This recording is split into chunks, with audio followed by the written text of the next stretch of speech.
Today I'm going to talk to you about creating compelling digital assets that not only reflect who you are as a business, but also connect with your target audience. And so overall, there's 4 steps to this, and we'll get a little bit deeper into these as we go through the presentation. But overall, we'll start with about you, which is essentially about your business. And then we'll get into your positioning and how that influences your voice and tone. And then we'll talk about who your target audience is and how we can leverage that information. And then creating your content strategy around these things. So first we'll talk about you, essentially what is your business and what your goals are. So the first element that we need to identify is what it is that you're trying to achieve. What is your specific business goal? That's where we need to start. So if you are trying to grow wedding or meeting revenue, definitely something we need to outline because that will impact the type of imagery that we select, type of content we build. Perhaps we need to build some specific campaigns or even web features here. And then aside from that, we need to understand if there are any unique aspects about your business history. Perhaps you are a historic hotel that's housed in a beautiful Art Deco type building that can definitely impact content creation. And not only that, but the types of colors we use, textures, logos, etc. Then the third one is branding. So branding is pretty self-explanatory. If there are any requirements we need to know of, specific use of content or logos. And then last is your unique selling points. What are those unique selling points about your business that we can then leverage against the competition? So if you are a hotel, perhaps you're walking distance to one of the key destination attractions in the area. If you are a financial institution, perhaps you have many more convenient locations as compared to your competitor. Or if you're a retail chain, perhaps it's about inventory and selection, and you have a greater inventory and selection as that to any competing store nearby. So again, overall, these 4 elements play into overall design, type of images that we select, and overall look and feel. And then we go into your voice and tone. So in order to define this, we need to understand what your brand positioning is. And so a good exercise that I would suggest is to sit down with your marketing team and kind of basically pull some adjectives together that you all feel best relate to your business. So when we speak about voice, it's typically about the personality of your business. And yes, your business typically does have a personality. So if you're a modern San Diego hotel that targets millennials, you could possibly relate more to that word cloud up at the top here. And so that will influence your overall voice. If you're if you're in the financial business, perhaps you relate more to words that are based on trust. So being trustworthy, being reliable, and knowledgeable in the business. And then we also need to define tone. And tone is more not so much about what it is that you're saying, but how it is that you're saying it. And so going back to that San Diego hotel example, so yes, perhaps you are adventurous and unique, but perhaps your tone is more on the sarcastic side with a bit of cleverness. And so overall, by defining voice and tone, you'll be able to better guide your content writers as they are writing content throughout various channels and ensuring that that messaging is consistent, especially if you're engaged in social media. And then we need to identify your target audience. So this is a unique example. You'll be able to relate to this example. So we ran through this target audience exercise with our client, Mountain Lake Lodge. And they are one of those clients that have a very unique history that we can definitely leverage into their story. So Dirty Dancing was filmed at their resort. So if you recall in the movie, the resort was called Kellerman's. Well, this is a real life Kellerman's. It's Mountain Lake Lodge. And so we ran through this entire exercise with them, and it was no surprise to us when we started digging into their target audience through data that 70% of their audience are women. So that's information we already thought we knew, but now we have it in data. So not only are 70% of them are women, but about 24% of them are aged 35 to 44. And then when we looked at what their interests are, the majority of them are movie lovers. So again, it's right in line with who we thought they would be. And they tend to like celebrity news, and they also love to shop. So again, having this type of information will definitely influence content creation and your strategy. And again, this is something we need to know because it'll also influence the type of images that we select for the site. So now that we know all about who you are as a business, what you're trying to achieve, what your tone and voice is, and then who your target audience is, now we're ready to pull together a persona board. So a persona board is essentially a digital representation of who you are as a business, who you're targeting, and basically will set the web standards for all of your digital assets. This example here is one of Found Hotels. So this is one of our very unique and creative clients. They are a hybrid hostel hotel company with 3 properties in the United States. So they have San Diego, they have Boston, and then we'll soon have a Chicago property opening. And again, so this board here, we worked with them on as we went through this exercise with them. Their target audience are millennials and what they call also social travelers. So these travelers are all about the community, experiencing new adventures, talking to people in a social setting, and truly basically taking in all aspects of community life. And this is this is the person that we created for them that essentially pulled the entire audience together. And it's important to have a persona board just because, again, this is a point of reference that you can have for any new campaign that you roll out. You can distribute it within your team if there's any new channel you're branching out in or any specific campaign you're building out, something that you can look to ensure that there's consistency in overall look, feel, and messaging as well. All right, so now that we have a persona board, we need to start thinking about what our overall content strategy needs to be. And so content, as Benu mentioned, always needs to be used or looked at from a user intent perspective. And so not only, yes, your designs need to be targeted to your audience, but your content needs to be as well. And so always focus on putting that user at the center of your strategy. So how is it that you need to do that? Well, first, you need to understand exactly what type of information they are looking to consume, what are they searching for throughout their entire customer journey. And then not only that, but how is it that they are searching, what channels are they present in, and what devices they are utilizing.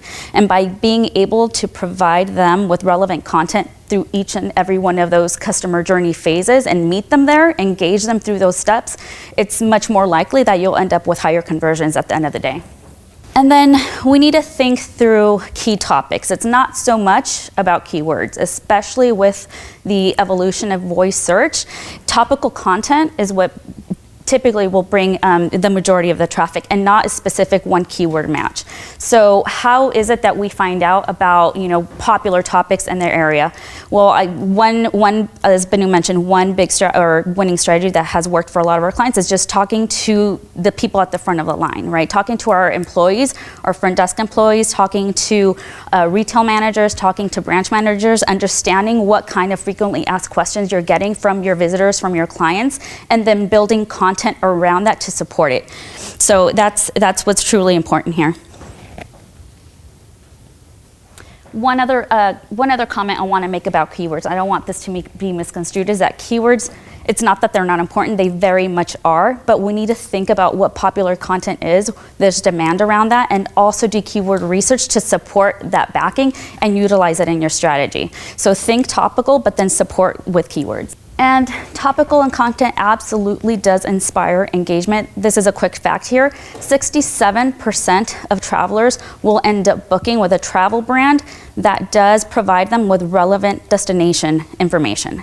So if you think about when travelers are just starting their research phase and looking where to book, they don't typically have a hotel in mind. They are looking for destination level information, things to do in the area, attractions to see, or maybe a specific event is what's taking them to that destination.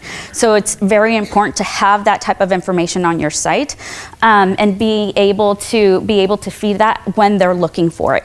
And then when you have that information on their site, being able to give them the next step to take them to that consideration phase and then start to look to you to book. So this is one example of that. We have destination level pages. Here at the bottom, SeaWorld San Diego, attraction specific. We have the ability, some basic level attraction information. We have a view details button to engage them to learn more about that specific attraction. But then right next to it, I know it's hard to see, it says stay nearby. And so that essentially is what's driving them into that consideration phase and then getting you in front of them to make sure that they are considering you as a possible place to book. All right, and so delivering relevant content based on your target audience. So let's go back to our Mountain Lake Lodge friends here. Again, as we were starting to go through content research with them and understanding what type of content that perhaps they had not leveraged, right, on their site, all the content on their site was about Dirty Dancing before, and Dirty Dancing is a whole thing. They have weekend events where people come and they actually teach you how to dance. So that's great, but now we needed to look for new opportunities, untapped opportunities that they had not leveraged. And so when we were doing our research, we kept coming across this topic of glamping. So again, by a quick show of hands, how many of you are familiar with what glamping is? Okay, all of you, good. So, so it was a perfect pairing. As the more we thought about it, and in addition, we knew it was a popular topic based on the content we were seeing online and the geo where they were actually located. We did some keyword research and found that yes, there was actual demand for this topic at the location they were, in the geolocation they were.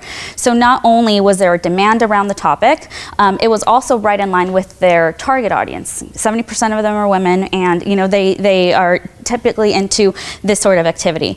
So we thought this was a good avenue for them. We proposed it to the client. They also thought it was something to entertain. Not only does Mountain Lake Lodge offer hotel rooms, but they also offer cabins. So of course, glamping, no one wants to go, camping in a tent. They want to have a nice cabin, perhaps have some nice wine, sit at a fire pit. So it was a good match. Essentially, it's a win-win-win. It's a topic that ties back closely to their target audience. There's demand for it, and it also pairs well with the offering at the hotel.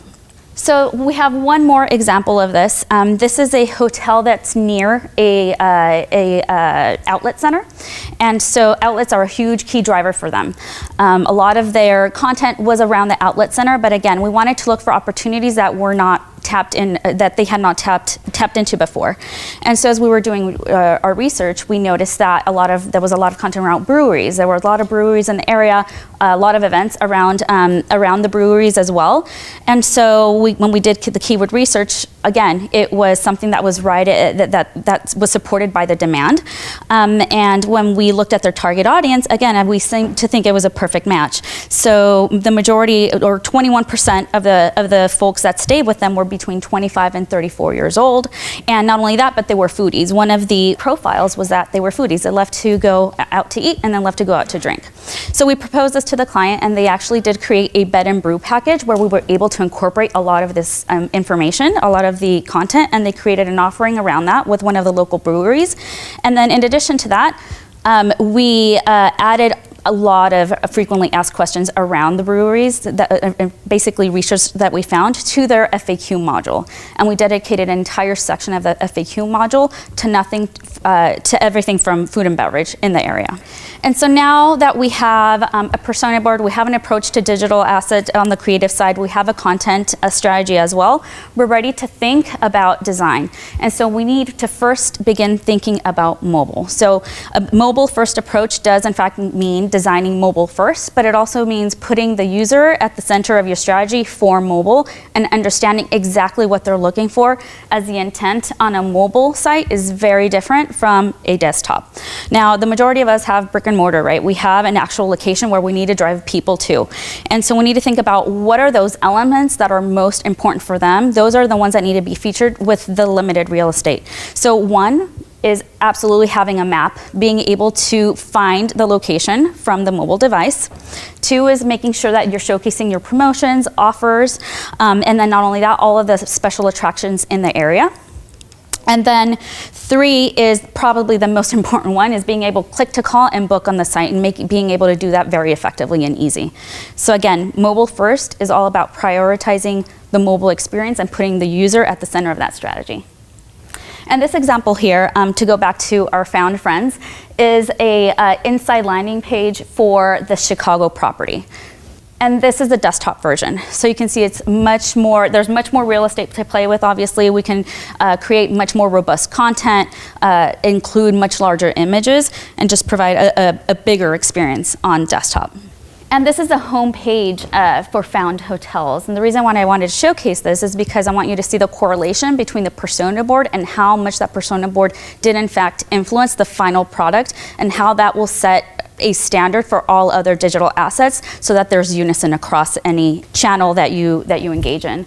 And also how much imagery does impact the connection to your target audience. So to be honest, image plays such a key role in design, and that's usually the focus point. So you always have to make sure that the imagery will in fact connect with your audience. All right, and so here's an example of a retail design. And so whatever the business is, you just have to put your user at the center of that strategy and understand what it is that they're looking for. So for Blaine Supply, we work with them on creating location-based pages and identified those key elements that their users are looking for. So being able to call them directly easily, get directions, which is very similar to any other brick and mortar business, and then really outlining and showcasing their auto center, store offerings, store events, special tips. Again, just prioritizing that information and making it easy for the user to access and consume that information. Okay, and so to wrap up, overall, there are 5 main takeaways in order to create digital compelling assets. Always start with all about your business. Understand what your business goals are. Brand positioning, voice, tone, as that will impact all messaging. Identify your target audience, as that will drive the creation. And then always put the user first, and that will always impact your user content and design. And think holistically. We need to make sure that the brand messaging is consistent across the board. Let me talk through this one really quick. So this speaks to that last key takeaway. Think holistically. So this specific example here is of Georgetown in West End. Georgetown West End. So what they did is they created a summer sale and they placed it on their website, which is great. But they also identified there's many other channels that their users are engaged in, and they went ahead and also publicized that on social. They created a campaign for it, or digital media campaign for it. They updated all of their local profiles with the same offering, and then also made sure that it was visible on mobile. And you have to think mobile. Sometimes people think as mobile as an afterthought. Always ensure that whatever special campaign you're running, you also have it available on mobile if it's on desktop.